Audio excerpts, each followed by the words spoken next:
नमस्कार मित्रांनो, 3 वर्षातून एकदा येते ही संकष्ट चतुर्थी अधिक महिन्यामुळे ठरते खास. अधिक मासात येत असल्यामुळे या संकष्ट चतुर्थीचे पुण्य अनेक पटींनी वाढते आणि भक्तांना विशेष आध्यात्मिक लाभ मिळतो. नमस्कार मित्रांनो, श्री स्वामी समर्थ. हिंदू पंचांगामध्ये संकष्ट चतुर्थीला विशेष महत्त्व आहे. जेव्हा ही संकष्ट चतुर्थी अधिक मासात येते तेव्हा तिला विभुवन संकष्ट चतुर्थी म्हटले जाते.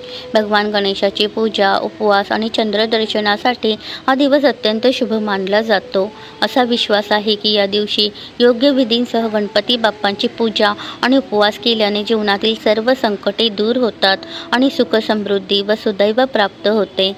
अधिक मासात येत असल्यामुळे या संकष्ट चतुर्थीचे पुण्य अनेक पटींनी वाढते आणि भक्तांना विशेष आध्यात्मिक लाभ मिळतो. यावर्षी संकष्ट चतुर्थी दिवशी सर्वार्थ सिद्धी योग देखील तयार होत असल्याने या दिवसाचे महत्त्व आणखी वाढले आहे. पंचांगानुसार अधिक मासाच्या कृष्ण पक्षातील चतुर्थी तिथी 3 जून 2026 रोजी रात्री 9:22 सुरू होईल. यावर्षी विभुवन संकष्ट चतुर्थीला सकाळी 5:28 पासून ते 11:46 सिद्धी योग जुळून येईल. जर तुम्ही उपवास करणार असाल तर सकाळी 5:23 ते 8:51 या वेळेत बाप्पांची पूजा करू शकता. पंचांगानुसार 3 जून रोजी चंद्र रात्री 10:04 दिसेल, त्यामुळे उपवास ठेवणारे रात्री 10:04 ते 10:43 या वेळेत चंद्राला पाणी अर्पण करून पूजा करू शकतात.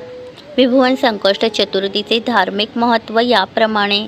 धार्मिक श्रद्धेनुसार या दिवशी भक्तिभावाने उपवास करणे, गणेश मंत्रांचा जप करणे आणि रात्री चंद्राला पाणी अर्पण केल्याने सर्व प्रकारचे दुःख, अडथळे आणि नकारात्मक प्रभाव दूर होतात.